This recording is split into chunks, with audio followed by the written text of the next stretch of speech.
travailler et je faisais en même temps ma thèse. Donc voilà, les deux en même temps. Après, j'ai terminé et ensuite j'ai graduate. Donc là, je suis juste fully C'était work. chaud. Ah ouais, c'était quand j'avais 16 ans.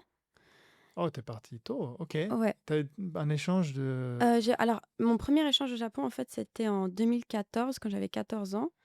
Et en fait, on part 3 semaines au Japon. Et l'année d'après, donc on va chez une famille d'accueil. On va aussi pendant une semaine dans un temple à Kyoto, Mhm. faire des activités, découvrir Génial. la Suisse. Ah, c'est génial. Et t'as aimé l'expérience? J'ai Bah, j'imagine. adoré l'expérience. En fait, j'étais déjà, dès que j'ai entendu le japonais, j'ai pensé, il faut que j'apprenne cette langue. En fait, dès qu'ils parlaient entre eux, par exemple, si tu as 3-4 Croisé. personnes, ouais, Mhm. moi j'étais complètement perdue. Et à la fin de cette journée, je me rappelle, j'étais hyper déprimée. Mais je trouve que ce jour-là, ça fait 10 ans, hein, et je m'en souviens comme si c'était hier, ça m'a tellement motivée à apprendre. Je me dis: «Il faut que j'apprenne, il faut que je m'y mette». Il y a plein de us et coutumes que je suis pas forcément censée connaître, mais comme on me les a inculquées et on me les a ancrées dans la tête, j'avais j T'étais ni vraiment dans le voilà, Japon, ni vraiment exact. à l'international. Tu t'es Exact. retrouvé un peu... Donc je me suis retrouvée un peu dans un entre-deux et j'avais vraiment du mal.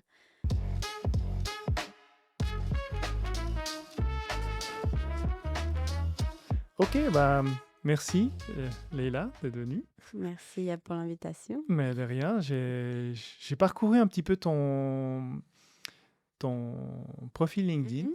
Et puis, c'est vrai que je suis impressionné. Ah! Je sais pas quel âge tu as, mais dans le sens, déjà par le nombre de langues que tu parles. Et ça, je pense qu'on passera un bon moment dessus. Tu nous expliques un petit peu bah, comment tu as réussi à intégrer toutes ces langues, comment tu les as apprises, un petit peu quelle est ta routine. Et bien sûr, bah, qu'est-ce qui t'a amené au Japon? Pourquoi le Japon? Qu'est-ce qui te plaît ici? Et on fera petit aparté également sur Swiss Next, là où tu travailles, Mmh.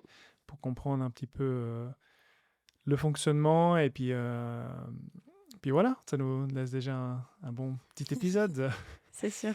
Mais peut-être avant de démarrer, est-ce que tu peux te présenter en quelques mots? Oui, donc moi c'est Leïla Joutet. Je travaille à Swissnex, donc au Japon et j'ai terminé mon master, en Suisse, j'ai dû graduate en septembre cette année. Ok, Donc j'ai commencé à travailler avant de terminer mon master. ok. Tu l'as fait à distance, du coup? Non, j'ai fait, ma première année, je l'ai faite en Suisse Mhm. et ensuite, le dernier semestre, en fait, on a notre thèse, donc on peut le faire à distance et Ah, je savais on pas. n'a pas de cours. En fait, j'ai fait en sorte que j'aie plus de cours au dernier semestre, comme ça, si je voulais faire un stage ou si je trouvais quelque chose à l'étranger, je pouvais partir et puis faire en même temps. Ok, Donc ça s'est passé comme, prévu. comme ça. Je vois. Enfin, voilà. Et ça s'est plutôt bien passé et donc ouais, j'ai commencé à travailler et je faisais en même temps ma thèse. Donc voilà, les deux en même temps. Après, j'ai terminé et ensuite j'ai graduate. Donc là, je suis juste fully C'était work. chaud. Ah ouais, J'imagine. je me réveillais à 6 heures du matin. Je travaillais, je travaillais sur ma thèse jusqu'à 8 heures. J'allais au travail, je rentrais. Heureusement, j'ai rencontré un ami, un collègue au travail qui avait aussi sa thèse. Ok. Et donc, du coup, on allait dans un café, on travaillait jusqu'à, je sais pas, 9 heures du soir, 10 heures des fois. Et ensuite, je rentre et rebelote. Herbolote, herbolote. Quand j'ai terminé, Tu... voilà. Quand j'ai terminé, j'étais très contente. Lessivé, lessivé. Et du coup, si on rebondit un petit peu sur ton vécu de la Genève internationale, donc tu es né à Genève, tu as grandi à Ouais. Genève, et c'est d'être dans cette Genève internationale qui t'a attiré à aller dans ce monde-là, ou qu'est-ce qui t'a...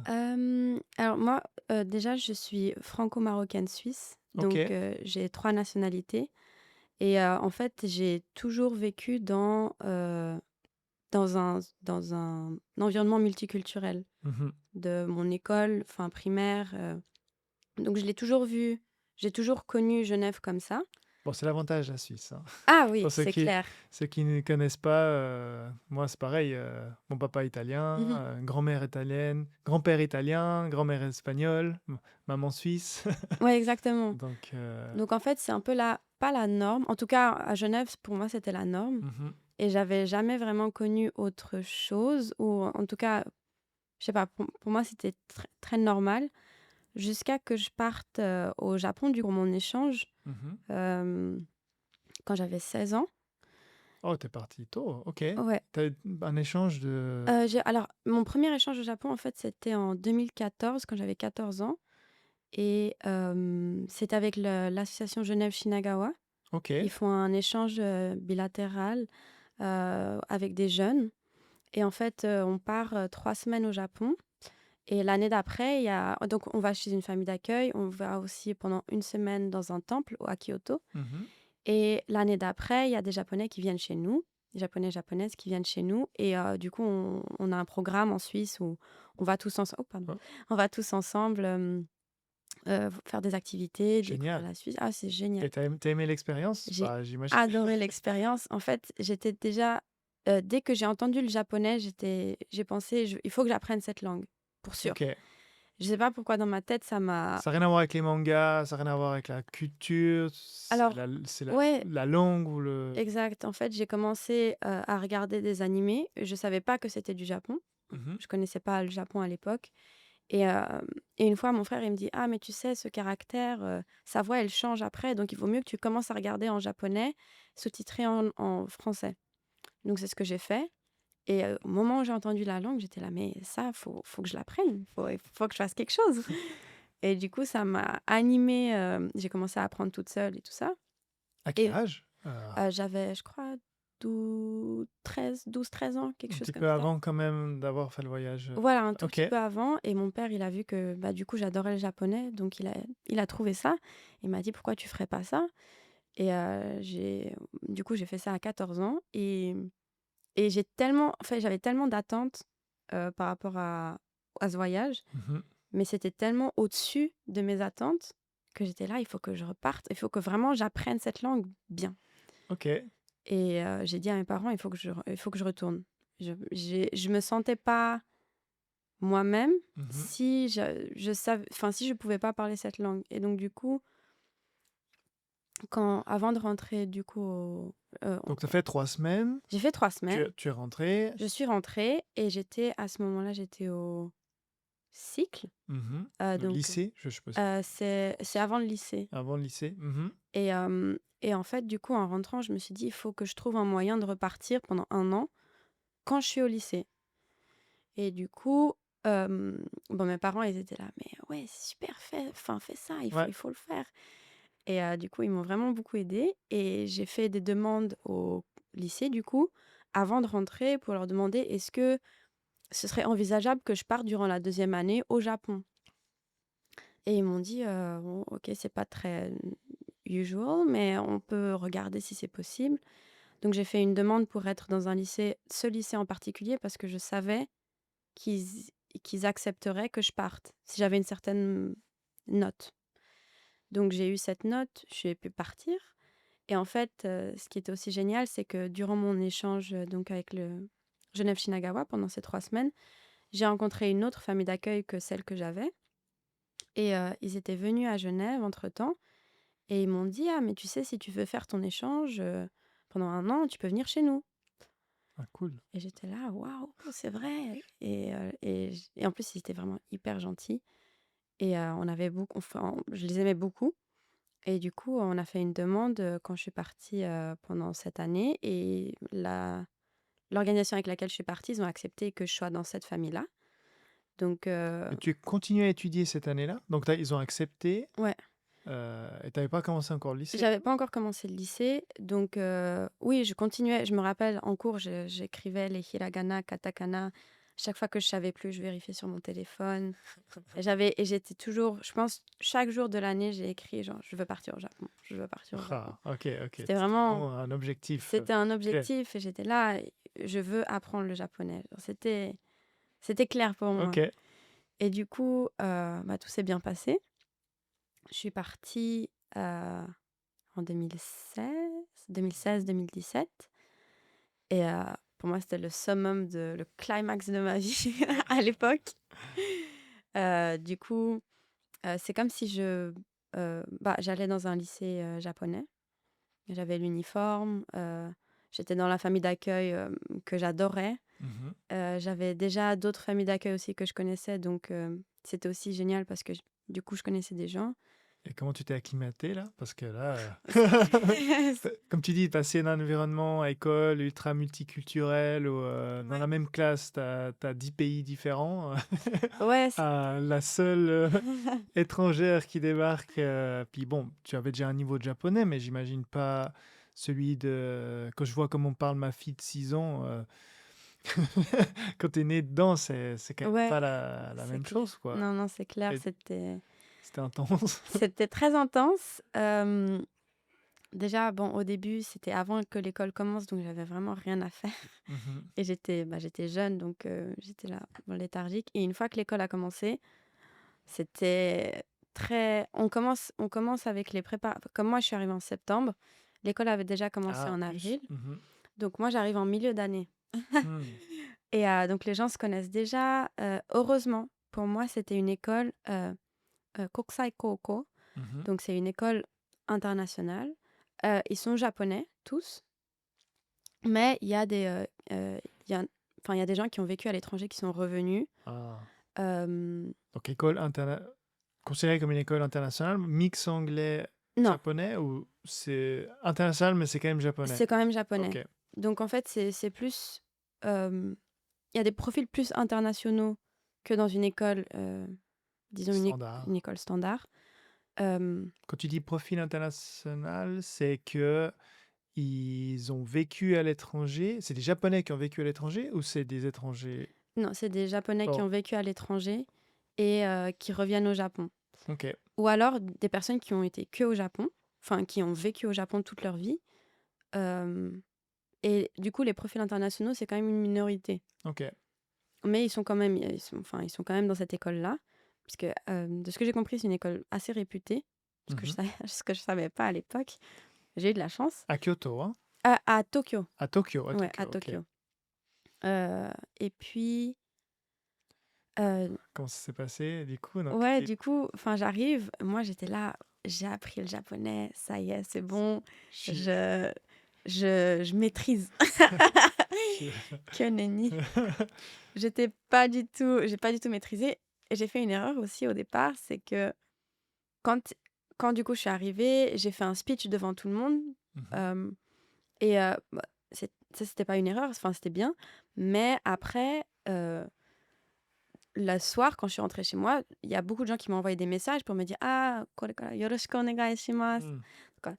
Bienvenue, bienvenue. Voilà, exactement. Genre, et du coup, j'ai demandé à ma sœur d'accueil de répondre parce que j'arrivais pas à... Enfin, écrire, ça me prenait trop de temps Hmm. et je faisais trop de fautes.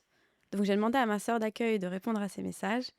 Et du coup, le lendemain, ils étaient là, mais waouh, ton japonais, il est incroyable. Ah, Et je du croyais que coup, tu étais déjà... ils croyaient que j'étais vraiment fluent, Hmm.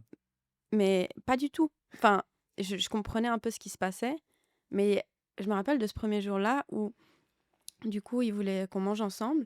Et ils se sont tous... Bon, déjà, manger dans la classe, c'était déjà un premier choc pour moi, avec le bento et tout ça. Et ils se sont tous mis côte à côte, comme ça, et ils discutaient entre eux, Mhm. avec moi. Enfin, ils essayaient de... Et en fait, dès qu'ils parlaient entre eux, par exemple, si t'as 3, 4 Croisé ou... personnes, ouais, Mhm. moi, j'étais complètement perdue. Et à la fin de cette journée, je me rappelle, j'étais hyper déprimée.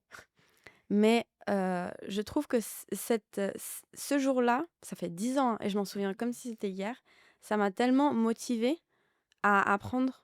Je me dis, il faut que j'apprenne, là, il faut que je m'y mette. Ça y est, il faut que C'est je bon. mette les bouchées doubles. Donc, tout le temps, quand j'avais du temps libre, j'apprenais le japonais. Je parlais pas anglais du tout. Mhm. Euh, je parlais jamais français non plus. Même à la fin, je me rappelle, à la fin de cette année, je savais presque... Écrire le français, c'était difficile. Et t'as L'orthographe, switché... tellement j'avais essayé de switcher, c'était un peu de trop, je pense. Mais, et puis j'avais aussi des cours un peu de japonais en parallèle. et je prenais les cours, j'avais les cours en japonais, donc par exemple, cours d'histoire, kobun, j'avais, chimie Mais il en y avait quand même japonais. beaucoup de cours qui étaient en anglais. C'était ça la particularité ou même pas? Même pas, en fait, Zéro. c'était que les cours d'anglais qui étaient en anglais. Ouais. Mais Donc pas un cours de maths en anglais non, ou... non, non, Waouh.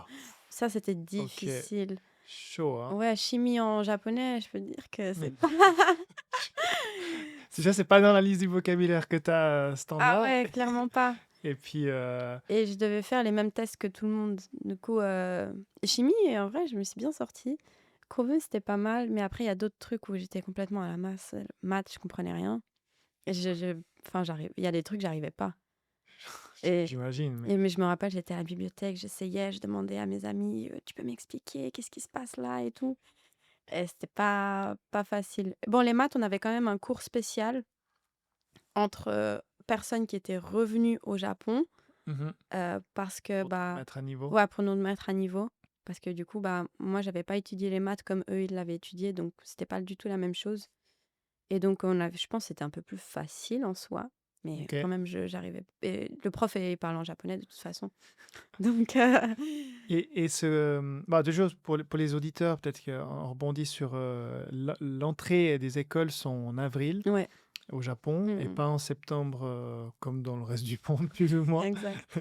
Ça, c'est une particularité d'ici, que ce soit à l'école publique, privée. Non, privée, ça dépend. Là, les privés internationales, ils ont le système de septembre à septembre, on va Ouais. dire. Mais par contre, le japonais, c'est vraiment d'avril en Mhm. avril. Et, et aussi, dans ton apprentissage du japonais, tu sais, moi, j'ai tout de suite compris que il y avait un tel décalage entre mon apprentissage du japonais à l'école et celui qu'on parlait à la maison. Ah ouais. Du coup, toi, tu arrives, tu as appris, tu dis, j'ai appris le japonais. Mais quand tu parlais, ce que tu expliquais, c'est quand tu parlais les élèves, ils parlaient pas le japonais que tu apprenais dans le bouquin, là. Ouais, c'est En plus, ça. avec un peu de slang et un petit peu Ouais, ouais. comment on pourrait dire, de dialecte de Tokyo. Mhm, Et alors, c'est surtout ça que tu as souffert? Tu as réussi à rattraper assez rapidement ce mhm. retard ou Oui, assez rapidement. En fait, mes amis étaient vraiment très, très sympas. Dès qu'ils voyaient que, il y avait un mot, que je pourrais ne pas comprendre, ils étaient là: «Ah, mais tu sais ce mot-là?» Je me Ah, rappellerai toujours, le premier mot qu'on m'a appris slang, c'était, «sorena». ok. Du coup, bah, c'est un mot que j'arrive pas à traduire ou, c'est quoi? C'est: «Ah, mais grave» ou «Ouais, c'est ça» ou Ah, enfin, il y a ok. plein de traductions possibles. Très pratique comme mot d'ailleurs, mais c'est plus les jeunes qui utilisent, ça et du coup, elle m'a dit: «Il faut que tu apprennes ce mot parce qu'il est vraiment très pratique». Et du coup, enfin, il y a plein de trucs comme ça et en fait, ça les amusait beaucoup aussi de m'apprendre des choses. Hmm. Un truc par contre que, ouais, bon, la différence bien sûr, entre le livre et la réalité, c'est complètement enfin, c'est autre chose. Hmm. Par contre, j'avais appris avec le livre Assimile et en fait, je trouve qu'il est vraiment bien ce livre et il m'a beaucoup C'est aidée. quoi? C'est une méthode? C'est une méthode C'est de langue, ouais. ok. Comment tu écris? Assimile, A-2-S-I-M-I-L Ok. et c'est une méthode que j'utilise généralement pour, presque toutes les langues que j'ai apprises. Ah, C'est une c'est des méthode bouquins qui existent, mais c'est une c'est méthode de langue autodidacte? autodidacte et en fait, tu des CD, Mhm. donc tu as des playlists audio et tu as en fait, la partie, dans la langue, target, Mhm. donc par exemple, dans ce cas-là, le japonais et ensuite tu as la traduction de côté, en français Français. et en fait, tu as les explications, de grammaire, culturelle aussi, Hmm. heu heu et tu as une partie, d'explication comme ça et en fait, du coup, tu as l'audio, tu écoutes, tu regardes et tu peux lire en même temps. Au début, tu as les, romaji, Mhm. après du coup, tu plus. Tu que les, L'alphabet hiragana, japonais. voilà, l'alphabet japonais, les kanji et du coup, en fait, tu t'améliores au fur et à mesure. Ça va de plus en plus vite, c'est de plus en plus, élaboré, Mhm. complexe. Et du coup, ça m'a beaucoup, beaucoup aidé pour mon apprentissage.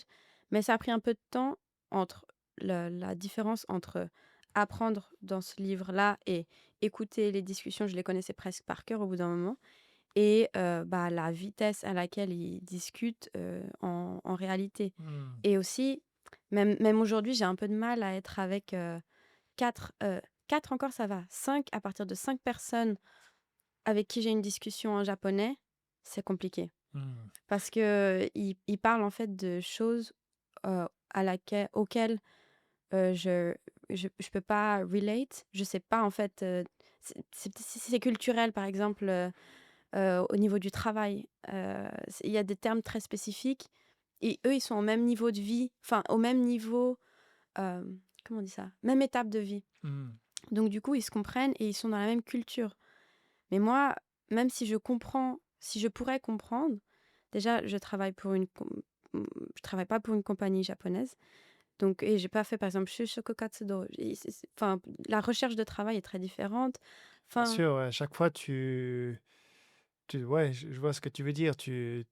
Et c'est ça qui est choquant dans l'apprentissage, et qui est difficile dans l'apprentissage des langues, c'est que tu dis, ah, maintenant, c'est bon, là, je ouais, comprends.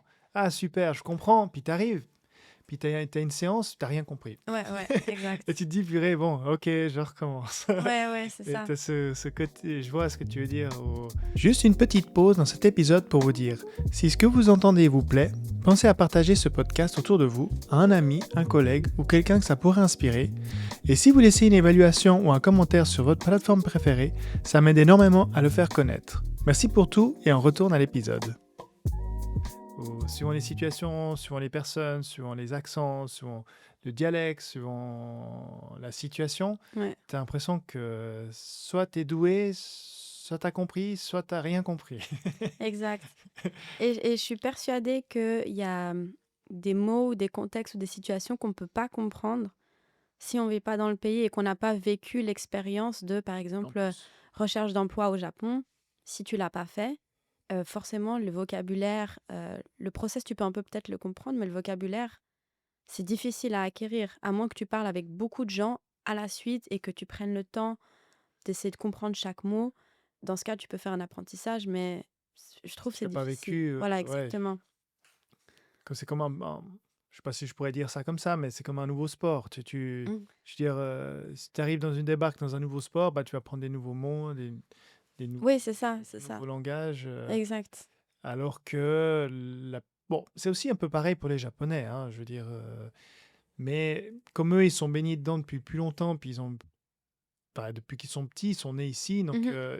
il y a de fortes chances que ce vocabulaire, il est déjà intégré, ce Ouais, qui n'est pas ouais. ton cas. Donc à chaque fois, tu dois. C'est ça, exact. Quand je suis enfin, du coup, je saute un peu une étape, mais quand je suis revenue, du coup, pour mon échange, à l'université, bah, tout le vocabulaire que j'avais appris au lycée, bah, il y avait plein de trucs qui étaient plus valides Ah, ou du coup, j'étais là, mais j'étais complètement en dehors des discussions, même si j'essayais. Je donc là, tu es revenu une troisième fois Voilà, à l'université. Et heu, là, ouais. qu'est-ce que tu as fait à ce moment-là? Du coup, bah, en fait, j'ai fait donc si je reviens, j'ai fait mon échange en 2016-2017. Je suis rentrée, j'ai fini le lycée et là, j'ai fait une année sabbatique et bah, il y a eu le corona et puis, à ce moment-là, je me suis dit: «Bon, qu'est-ce que je fais maintenant? Est-ce que je vais à l'université? Est-ce que je fais autre chose?» hem et après, je me suis dit en fait, on m'avait parlé d'un programme spécial, à l'université de Genève qui est un programme d'échange qui s'appelle les 3 campus. Donc c'est East Asia Programme Ok. et en gros, en une année, tu vas dans 3 universités.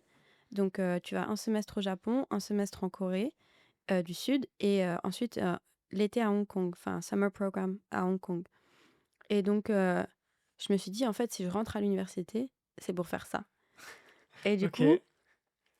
du coup, j'ai j'ai décidé d'aller à l'université. J'ai fait la sociologie, donc c'était un truc qui m'intéressait de toute façon et C'était que pour la sociologie ou il y avait d'autres heu, programmes, tu ah, sais? pour ma faculté? Oui, pour ce programme de 3 Ah, campus, alors c'était lié à ça. alors pas seulement la sociologie, tu pouvais aussi Je sais faire pas, partie de ce programme architecture en faisant autre chose, OK.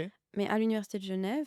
Par contre, il y avait d'autres programmes, par exemple, mon frère, il a fait la même chose, mais comme il avait pris relations internationales, tu peux aller que 6 mois. Donc tu as que 6 mois de programme, donc tu as très peu de temps au Japon, très peu de temps en Corée, très Ah peu de OK, temps à Hong Kong. OK.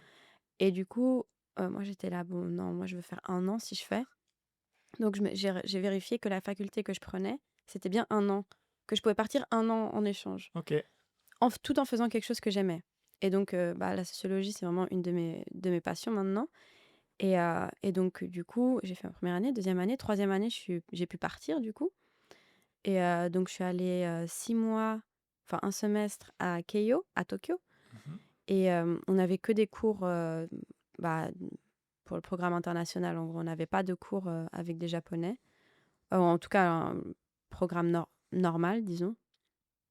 Et En anglais, du coup. en anglais. Et mais en fait, ce que j'avais voulu faire, c'était comme j'avais plus beaucoup de crédits.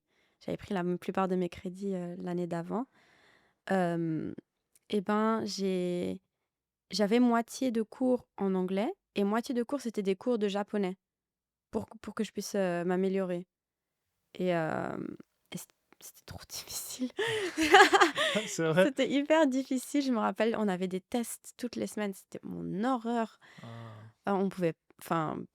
Et puis, un des chocs, c'était qu'ils prenaient le attendance à l'université. Donc, c'est-à-dire que si tu vas pas au cours, tu perds enfin, tu perds Tu perds des des points. points, etc.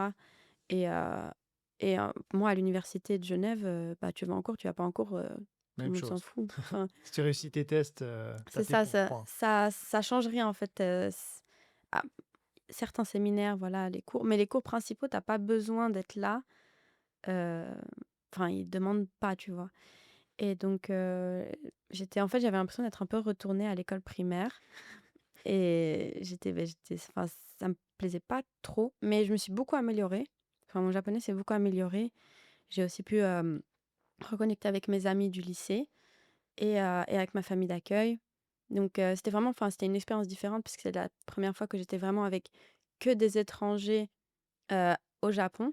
Donc, c'était intéressant, mais en même temps, c'était une expérience très bizarre parce que comme j'avais l'impression d'avoir un peu été éduquée par ma famille d'accueil pendant 1 an, donc dans un contexte très japonais, sachant que ma famille d'accueil parle pas non plus anglais du tout. Ok. euh, En fait, quand je suis arrivée et que j'étais dans ce contexte international, j'arrivais pas. J'étais, j'étais, en fait, quand, par exemple, tu es avec des gens euh, qui connaissent pas forcément la culture et tu vois, qui parlent hyper fort dans le métro, bah, j'étais tellement gênée et Ah. j'avais du mal. Parce que tu t'es retrouvé au Japon avec un groupe international Ouais, c'est ça. qui connaît moins la culture, qui était juste là pour ces 3 mois, et puis il passait après à la cour, Voilà, exact. etc. Ok. Et en fait, et du coup, j'avais beaucoup de mal à être que avec eux. Je sais pas, j'étais gênée, j'arrivais plus à me positionner en fait. C'est comme un entre-deux où moi aussi je suis étrangère. Donc en soi, il y a plein de us et coutumes que je suis pas forcément censée connaître. Mais comme on me les a inculquées et on me les a ancrées dans la tête, j'avais. T'étais ni vraiment dans le Voilà, Japon, ni vraiment exact. à l'international. Donc tu t'es Exact. retrouvé un peu. Donc je me suis retrouvée un peu dans un entre-deux et j'avais vraiment du mal. Et heureusement, j'avais les cours de japonais qui m'ont aidée, que je connaissais déjà des gens. Donc voilà. Mais en soi, l'expérience à, à Keio, c'était mitigé. C'était pas. C'était pas. Bah Bah ouais, après, donc du coup, tu as switché en Corée ouais. et tu t'avais déjà appris le coréen ou pas Ouais, encore? j'avais déjà aussi enfin, appris toute seule. Enfin, j'aime beaucoup la culture coréenne aussi.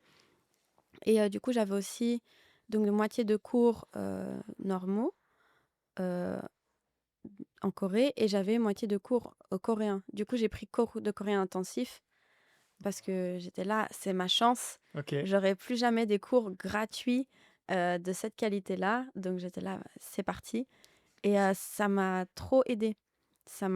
J'ai rencontré plein d'amis. Parler coréen, ça m'a aussi permis de rentrer dans un groupe de sport dans cette école.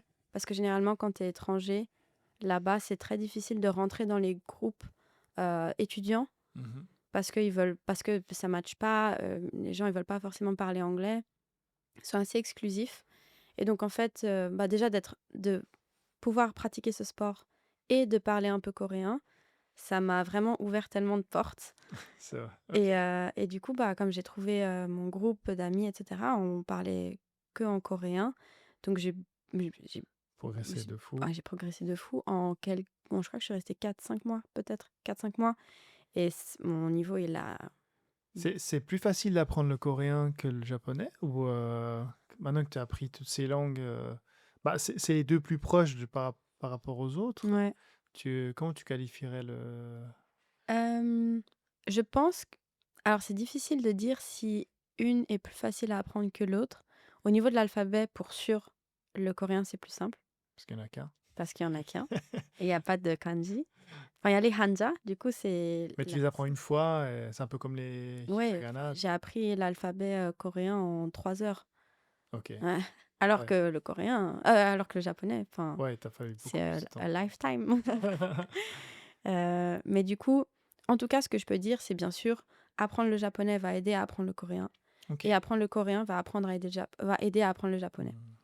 Ça, c'est sûr. Parce que, C'est comme une base latine. Si le français va t'aider à apprendre l'italien, voilà, je pense, ouais. il y a quand même pas mal de ça, j'avais entendu plusieurs fois. J'ai pas appris le coréen, mais donc il y a pas mal de choses qui se rejoignent, c'est Oui, ça. oui, au niveau de la grammaire, c'est très similaire, je trouve. En tout cas, quand tu pars d'une langue latine, enfin, du coup, le français par exemple, et que tu apprends le japonais, c'est un pattern tellement différent que ça prend un peu de temps à s'adapter, à comprendre comment ça marche, Je confirme. etc. Les structures. Mais du coup, quand tu passes après au coréen, bah, ces patterns, ils sont déjà ancrés. Donc, tu les comprends déjà beaucoup mieux. C'est plus facile. Tu vois, le wa, le no. Enfin, mais c'est vraiment. Enfin, c'est pas. Bien sûr, ça se prononce pas de manière similaire. Mais le pattern est similaire. Donc, dans ce cas, ça fait juste des liens, en fait. Ça te facilite dans Ça facilite l'apprentissage beaucoup. et tu repars pas de zéro, en fait. Exact. Et en fait, apprendre les kanji, moi, les kanji, j'aime beaucoup. Je préfère. Ok. Parce qu'une fois que tu les as appris, même si tu sais plus les lire, enfin, les Les écrire. prononcer, Mhm. tu sais ce que ça veut dire, à peu près. Tu peux un peu deviner.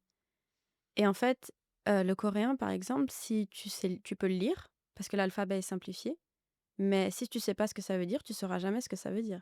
Ouais. Enfin, tu peux pas avoir de repère, en fait. Et en fait, du Un coup, repère visuel, c'est ça que tu visuel, veux c'est dire. ça. Ok.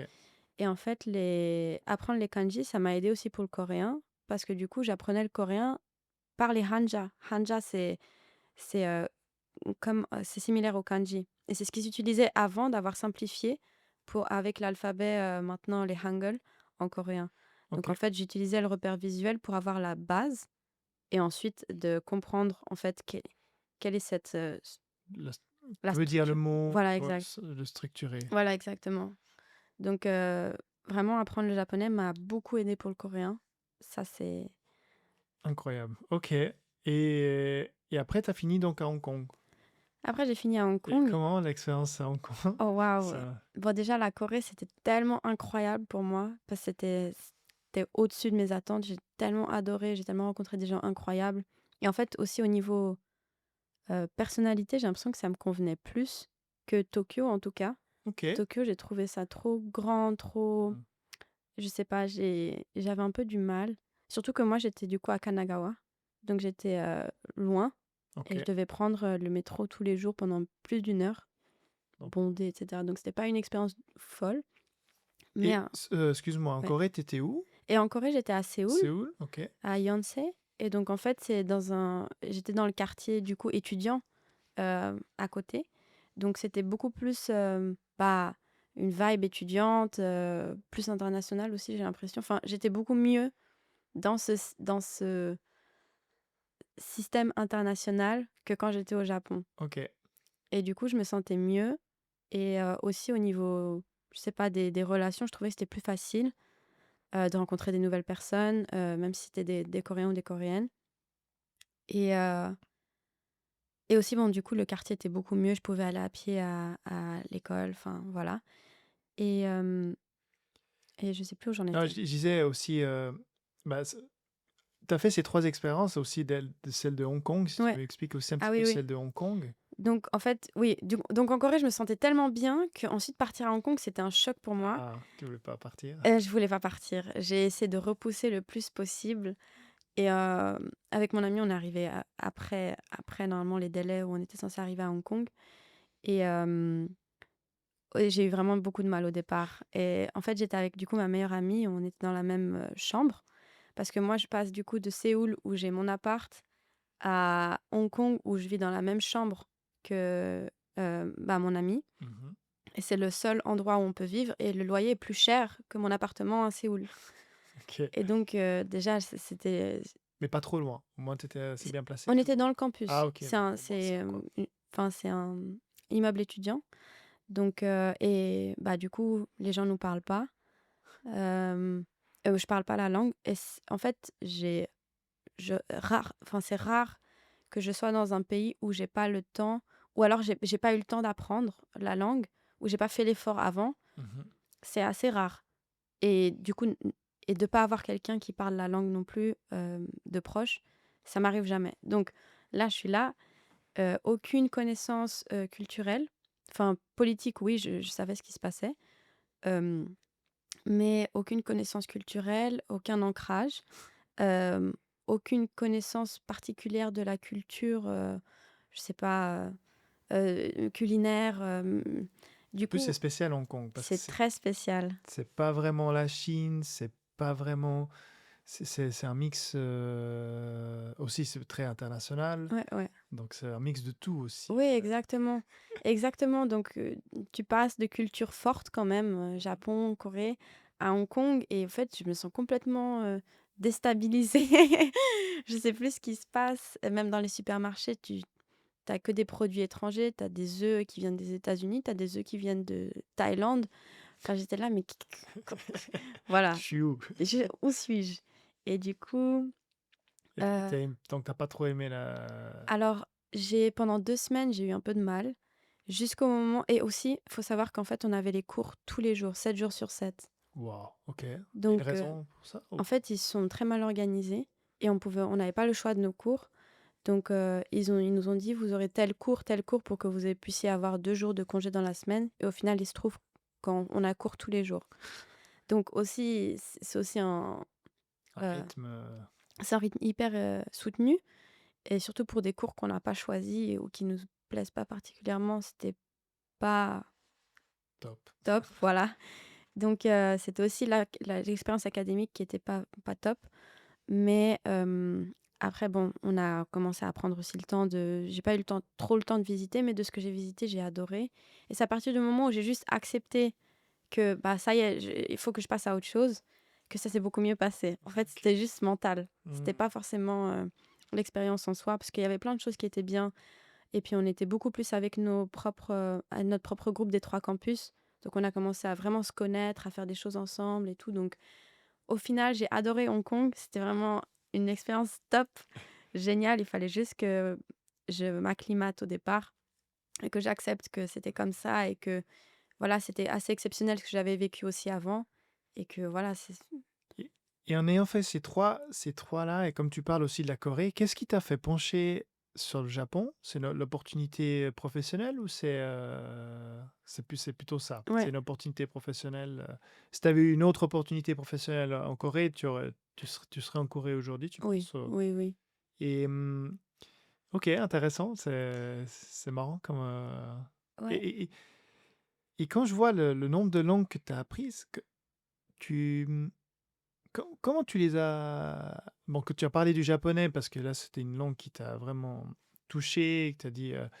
par exemple, le coréen, tu l'as fait parce que tu voulais faire cet échange-là, puis tu dis, bah, je me mets au coréen et j'y vais, ou...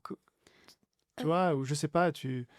Bon, l'anglais, tu l'as fait, j'imagine, à l'école. mmh Tes langues maternelles, c'est le français et le marocain. c'est le français. Le français, Ouais, principalement, c'est ouais, ce que vous parliez à la maison. ouais. Et après, les autres langues, comment tu les as Heu, petit à petit donc on a parlé du japonais, ouais. l'anglais à l'école, Mmh l'allemand aussi. L'allemand aussi. Après j'ai fait quand même un échange, bon c'était seulement un mois, en Allemagne parce que en fait je me suis dit que si je voulais travailler pour le gouvernement suisse à un moment, il fallait que j'apprenne l'allemand. Donc tu voulais déjà... À quel âge c'était... Mais ça, c'était il y a pas c'était quand j'étais en fait en master. Parce qu'en fait Donc c'était plus tard que ouais. tu t'es dit... C'était pas à 14 ans que tu t'es dit, oh, je veux travailler pour le gouvernement suisse. Alors ça fait quand même longtemps que je le Ok. dis. J'ai toujours dit, que j'aimerais bien travailler pour le gouvernement suisse. Mais après, du coup, mon échange à Keio, j'ai dit: «Si je retourne au Japon un jour pour le travail, c'est pour travailler pour le gouvernement suisse. Sinon, Sinon, non. non». Ok. Donc c'était un de mes critères. Hem, mais du coup, donc attends, on parlait de L'apprentissage des langues, de toutes voilà. ces langues qui sont un peu Ouais. accumulées l'une après l'autre.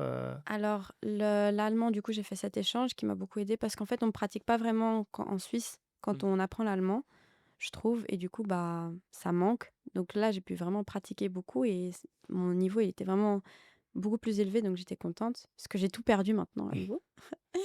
Et puis l'espagnol, j'ai aussi appris au lycée. Ok. J'avais pris option espagnol. Et puis on a pu faire aussi un échange en Équateur avec mon lycée du coup. Et donc ça m'a beaucoup aidée. Hem et puis le portugais, donc en fait, je suis allée au mon père parle portugais, mais je l'avais jamais entendu parler jusqu'à qu'on parte au Brésil. Ok. Et en fait, il a des amis qui s'est fait, 30 ans en arrière au Brésil et puis on est allé les voir et on a fait un grand voyage au Brésil. Et comme du coup je parle espagnol, bah, comprendre le portugais déjà c'était beaucoup plus simple. Et puis sur le côté, j'avais un petit livre et puis j'essayais d'apprendre et après je pouvais parler avec les gens, donc c'était super. Et j'apprenais un peu sur le tas. Ok. Et Donc là, c'était moins sérieux dans le ouais, sens... tu as étudié un peu sur le tas. ouais, exact. Et puis je lisais des livres de poèmes en portugais, Ok. j'ai adoré. J'adore cette langue, elle sonne tellement belle et je sais pas, elle a a soul that is different. Bon, au Brésil, elle est plus chantée qu'au Voilà, Portugal. ouais, c'est clair, c'est Un clair. peu, désolé pour mes amis portugais que j'adore. Mais le portugais, il est un peu plus rude, je trouve, Mmh. que le portugais brésilien, qui est Ouais, beaucoup plus chantant. ils ont une sonorité différente et j'ai l'impression aussi un mindset différent, que ce soit le Portugal, le Brésil, ils voient pas forcément les choses de la même manière et donc du coup, ça influence forcément la manière d'utiliser la langue, je Hmm. trouve.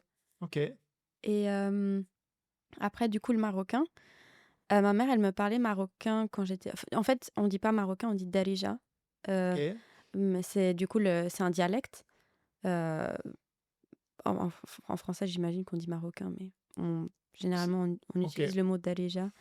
Et en fait, donc ça à la source, c'est de l'arabe, mais du coup, c'est un dialecte qu'on utilise au Maroc. Tu peux l'écrire ou pas? Heu, Parce qu'il y a des tu dialectes que tu alors, n'écris pas. tu l'écris pas. Ok. En fait, tu peux l'écrire soit en langue, latine, en alphabet, Mhm. soit, avec l'alphabet, en arabe. Ok. Donc tu peux utiliser celui que tu veux. C'est, je connais très peu le Maroc, je suis jamais allé au Maroc.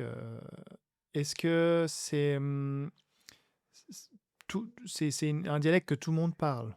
Ou c'est un dialecte qui est en train de se perdre? Non, non, c'est un dialecte que tout le monde Tout le monde parle. parle.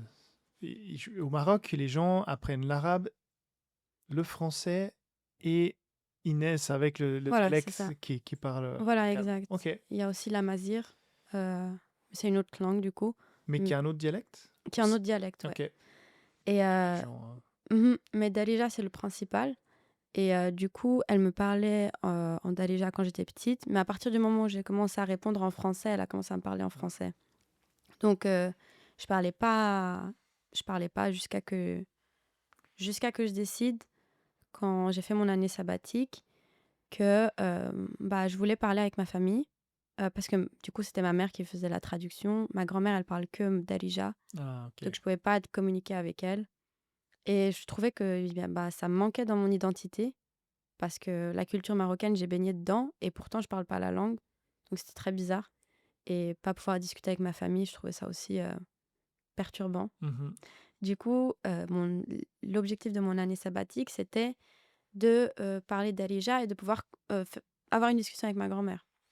Donc du coup, je suis partie au Maroc pendant 6 mois, Dans quelle région? à Marrakech. Ok. Ouais. Donc ta famille Ma vient, f vient ouais, de j'ai Marrakech. toute Ok. ma famille presque toute ma famille à Marrakech Du coup, j'ai vécu avec ma grand-mère pendant 6 mois Génial. et c'était génial. Et du OK. coup, j'ai appris du coup le marocain. Je pouvais parler avec ma famille, on allait manger le couscous le vendredi, tous ensemble. Enfin, c'était aussi culturel et linguistique. Et à la fin, je pouvais parler avec elle. Bah, c'est vite ressorti. Ta maman t'avait déjà Ouais, c'est ça. planté la graine. C'était le Oui, fait de l'exprimer qui oui, te voilà, c'est et ça. comprendre, tu le comprenais déjà Oui, oui. assez bien. Ouais, j'avais un peu un blocage en fait de parler parce que comme quand je le parle, quand même un accent français. Mmh. Bah, mes cousins, bah, ils sont petits, ils se moquaient de moi, et cetera. Donc en fait, j'ai commencé à avoir un blocage de parler et maintenant ça va beaucoup mieux. Maintenant tu switches, Ouais, maintenant je peux facilement. switcher. Enfin, faut que quand même que genre je l'écoute, je l'entende, pour pouvoir reprendre le niveau que j'avais avant. Mais à la à la fin de ces 6 mois-là, j'étais bien. C'était bien. Ouais. Et là maintenant, si tu ferais un classement, tu au-delà de ta langue maternelle, Mmh c'est, mh. vraiment japonais, coréen, marocain, anglais? L'anglais tu pas Mmh, alors du coup, il y aurait français, il y aurait anglais, mmh japonais, heu, je dirais coréen, allemand. Oh non, attends, le Portugais? marocain. Non, le marocain, c'est quand même. Ouais, allemand, marocain, espagnol, portugais. OK. Incroyable. Incroyable parce que tu es, super jeune ouais, impressionnant la quantité, le nombre de langues que tu as appris, puis c'est sûr que, si tu travailles, ouais, il te manque l'italien pour la Suisse. Ouais, ouais, c'est vrai. Il manque le suisse allemand. Ah, Ouais. ça Euh, serait encore un ouais, autre niveau. compliqué. Ouais, Mais j'ai réussi l'italien, mais pas ouais, l'allemand. L'allemand, parce que bah, toi aussi, tu parles du coup trois, quatre langues. oui, mais je les ai appris très tard. Hmm. Comme je suis dyslexique, j'ai détesté le français Ah, et l'allemand à l'école. ouais, ouais. Et en fait, j'adore les langues, mais c'est que j'aimais pas apprendre le vocabulaire et l'écrire parce que chaque dictée, j'avais un 1. Ah, Donc, du coup, j'ai tout arrêté ok. à l'école. Et mais par contre, en moi, j'avais cette envie de voyager. Euh, et on a beaucoup voyagé avec mes parents. Je sais pas, je ne saurais pas dire d'où ça vient, mais vers l'âge de 20 ans, j'avais tous mes amis comme toi partaient en année sabbatique. Moi, j'avais fait pas du tout l'académie, mais la partie apprentissage. Donc tout de suite, à 15 ans, j'étais en Mhm. bureau, tu vois. Ouais, ouais. Donc j'ai tout de suite eu cette filière active. Puis je voyais mes copains, bam, ils partaient faire une année à Sydney, une année à Los Angeles, une année. Et j'étais fasciné par ça. Et j'ai eu l'occasion, à l'âge de 30 ans, un peu un choc, dire voilà, je me suis retrouvé où j'avais la possibilité de voyager. Et là, j'ai dit maintenant, j'en ai marre de voyager, de pas comprendre ce que les gens Hmm. disent, même pas un peu d'anglais. Et là, je suis parti apprendre l'anglais. Hmm. Et après mon voyage, euh, et cette année sabbatique, j'ai commencé l'entreprise dans laquelle je travaille, Iconia, et j'ai tout de suite proposé, je suis d'origine italienne, mais je Mhm. parle pas italien. Hmm. Parce que la différence, c'est que toi, ils t'ont parlé, ta maman t'a parlé marocain, Mhm. et moi, c'est mon papa qui est italien, et lui, il est né en Suisse, Ah, d'accord. et il parlait déjà que français, on va dire que français, mais il parlait déjà français avec ses grands-parents, Mhm. et avec ses parents, pardon, et du coup, moi j'ai l'oreille, mais j'avais pas le Mhm. parler. Et j'ai dit à mon patron, je dis, bah écoute, je veux bien commencer, mais là, j'ai pas d'appartement, je peux faire quelques mois en Italie. Puis là, c'est tout de suite rentré, et là, j'ai pu très vite Oh, wow. progresser en italien. Le japonais, bah, ma femme. Et oui, moi, j'ai le même sentiment que toi pour les langues, dans le sens où toi, tu disais pour le marocain. Moi, c'est pour le japonais, dans le sens, je me voyais pas vivre et chaque fois voir mes beaux-parents comme une façade Ouais, ouais. de 3 mots en anglais, tu vois. Je veux comprendre l- ce que vit et ont vécu c'est les parents de ma femme, et toute ma belle famille, c'était juste pas possible. Ouais. Donc moi, ma motivation, c'était vraiment celle-là. C'était celle-là. L'italien, c'était ma motivation pour l'anglais, c'était le voyage. Parce que comme tu dis, en Suisse, on a ce côté où tu es dans ton petit confort, tu peux rester entre francophones, dans ton petit monde et voilà, j'avais ce sentiment en moi que l'anglais, c'était l'étape d'après, tu vois, où tu peux vraiment parler avec tout le Ouais, monde, on va ouais. dire. Et l'italien, c'est plutôt la langue du cœur du grand-papa et japonais, bah, la langue du cœur de ma femme. C'est génial. Mais j'ai souffert dans les trois langues. Et c'est là que j'ai vraiment compris que j'étais dyslexique parce que je Mmh. me suis dit, c'est bizarre, je fais les mêmes erreurs en anglais. D'une Dans- langue à l'autre? d'une langue à Ah l'autre, ouais. dans certains mots, j'ai de la peine à retenir comment ils s'écrit. Ou certains. Ouais, je voyais que je faisais les mêmes erreurs. Mmh. En italien, pareil. OK. Et au japonais aussi, un petit peu dans certains cas. Donc, c'est vrai que ça m'a. Mais par contre, je l'apprends par d'autres manières. OK. Là, beaucoup on l'écoute, Mmh. beaucoup on parlait, plus qu'en l'écrit. Sinon, ça serait plus compliqué pour moi. Mmh. Ok, hyper intéressant. Et tu as une méthode pour. Bon, tu as dit que tu es un peu perfectionniste, donc tu t'es mis dans un mode à chaque fois. Alors, pas, je dirais, pour les langues principales, Ouais. donc celle que tu disais, le coréen par exemple, l'anglais et le japonais. Tu t'étais mis chaque fois dans un textbook, enfin, le Ouais. cahier, et j'y vais. Est-ce que bon, tu as dit que tu prenais des cours par opportunité. Tu prenais d'autres cours en plus de ça ou pas forcément? Non. Plus en pratique. Ouais, c'est plus en pratique. J'ai du mal, alors les cours, en Corée, c'était vraiment exceptionnel et au lycée, du coup, j'avais pas le choix de toute façon. Mhm. Mais, j'ai vraiment du mal à avoir des cours de langue, hem, suivis avec des tests et cetera. Parce que pour moi, une langue, elle est faite pour connecter avec des gens. Donc en fait, que ce soit parfait ou pas, je m'en fiche un peu. Ok. Donc en fait, cette idée d'avoir des tests et de, de faire, de devoir avoir 100 sur 100 machin truc, ça m'intéresse pas du tout. Donc c'est pour ça que, j'ai pas trop aimé la manière dont on apprenait à l'école. Donc c'est pour ça que je faisais plus des échanges. Si je pouvais, aller ailleurs, je le faisais et j'adore aussi apprendre par moi-même. En fait, j'apprends aussi beaucoup par l'écoute. Donc de regarder des séries, d'écouter, de la musique, et de regarder les paroles. En fait, des trucs qui m'inspirent, Par immersion et c'est par ça. inspiration. Ouais, c'est ça et en fait, de connecter avec des gens grâce à ces langues, ça me permet d'avoir cette motivation. J'ai pas encore trouvé la méthode, the méthode. Il y en a Il y en a pas, mais Scammer, il y en a pas. Enfin, ouais, mais en fait, pour moi, le départ, c'est d'avoir, une approche, culturelle. Dans le sens où, par exemple, de regarder des films, ça va m'apprendre des choses sur la culture et je vais entendre certains mots et enfin, ces mots, ils vont se répéter dans d'autres films, donc je vais commencer à les apprendre et en fait, au fur et à mesure que je l'entends, je commence à un peu comprendre les patterns et une fois que j'ai fait cette écoute passive, enfin cet apprentissage passif, je commence à l'apprentissage actif. C'est-à-dire, justement avec le textbook Assimil, par exemple, bah, déjà d'apprendre l'alphabet et ensuite, de comprendre les patterns, au niveau de la grammaire. Ensuite, je regarde ces films, par exemple, ou je sais pas, je réécoute les musiques que j'écoute de base et j'essaye de comprendre, en fait, de faire les liens entre les mots que je connais, les patterns et j'essaye de tout mettre ensemble.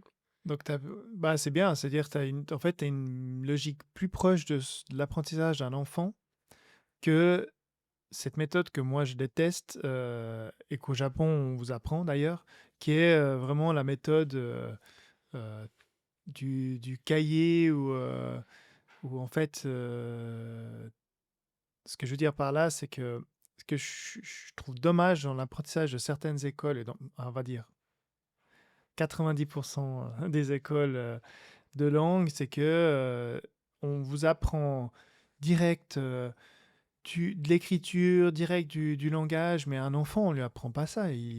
Comme tu dis, avant, tu écoutes, tu essaies de comprendre, et c'est beaucoup. Moi, je remarque aussi, c'est beaucoup plus facile comme ça, parce que en fait, comme tu as dit, tu arrives à connecter. Tout d'un coup, tu as compris, ou en écoutant plusieurs fois certaines phrases, quand tu vois la formulation en grammaire, bah là, ça capte tout de suite. Mais C'est si on te ça. montre cette formulation en grammaire, en plus avec un vocabulaire que tu connais pas, c'est hyper dur à le capter.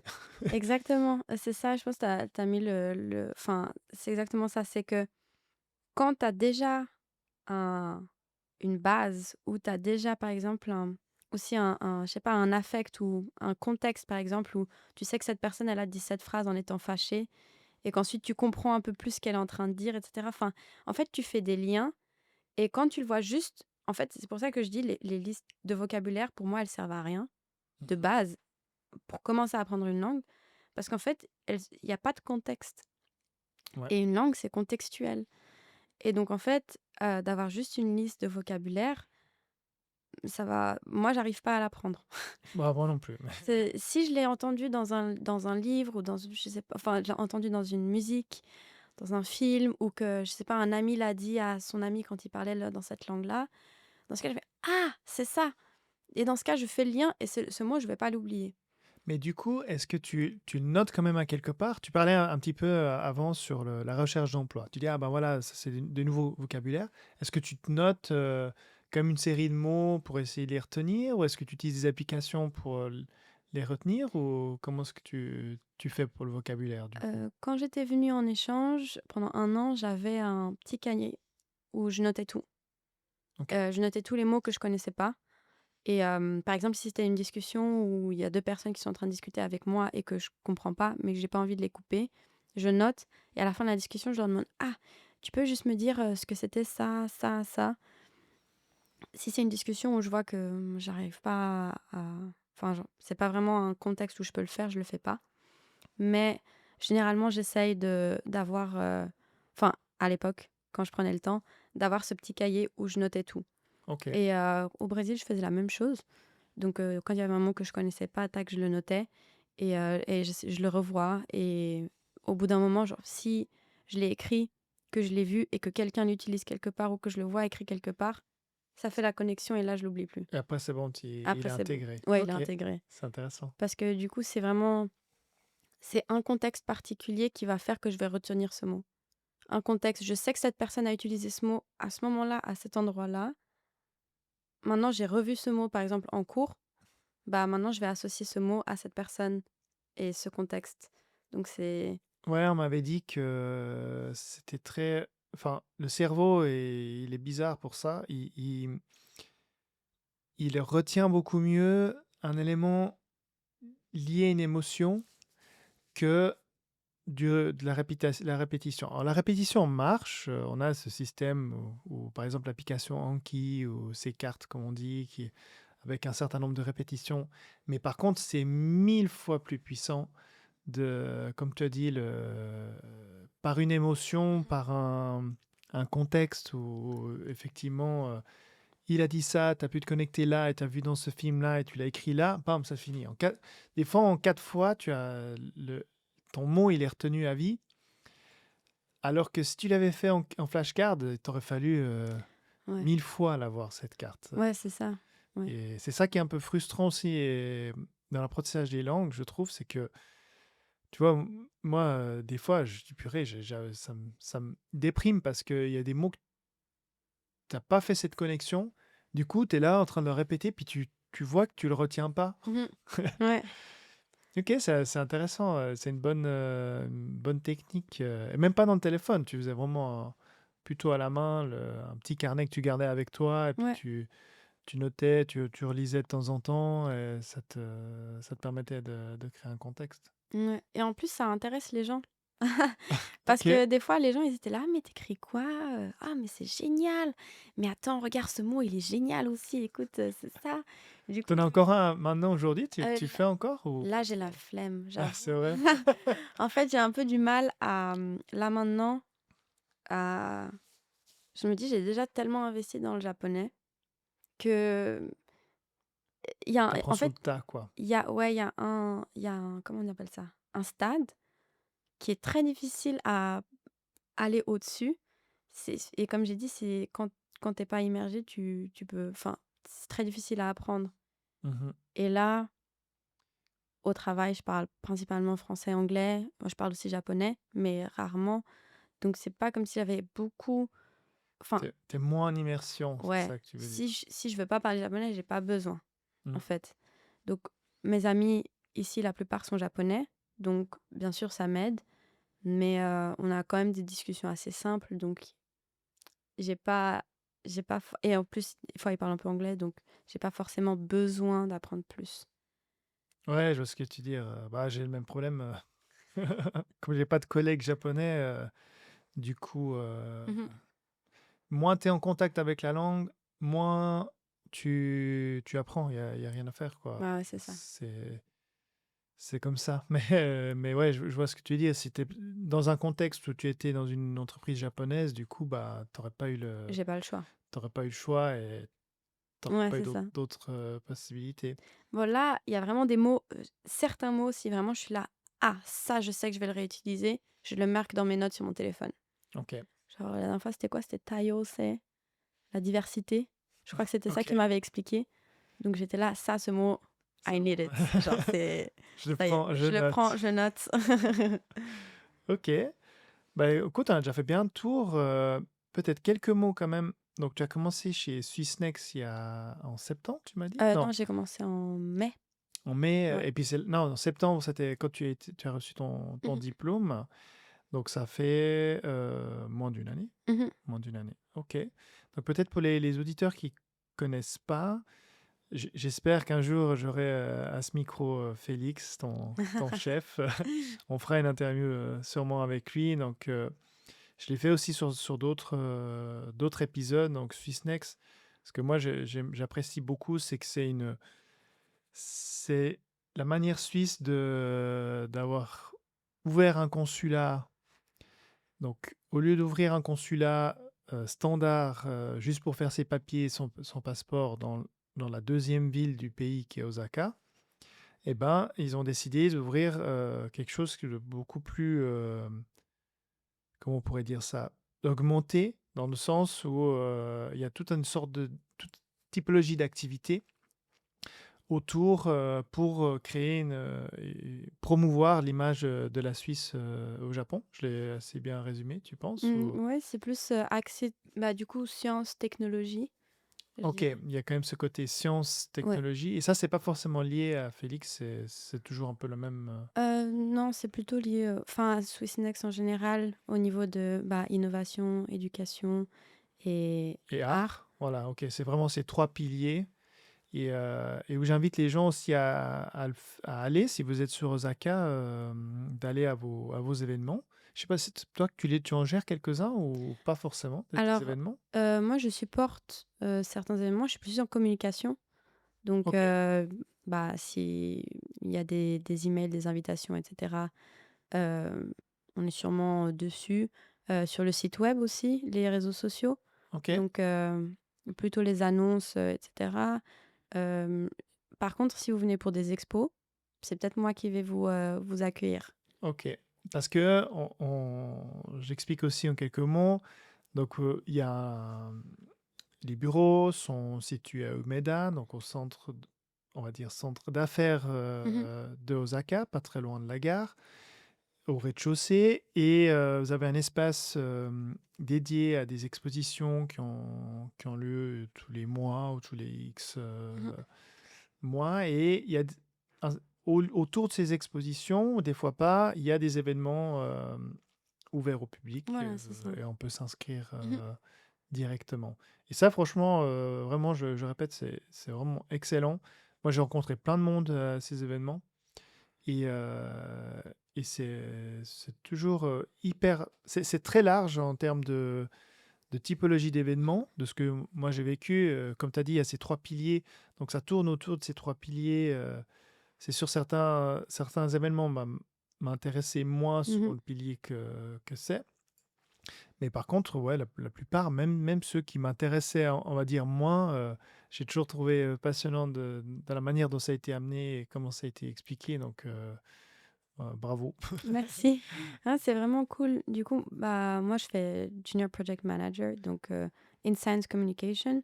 Mais du coup, ça touche aussi à principalement Art Science, notre département de Art Science Ok, et Academic Relations.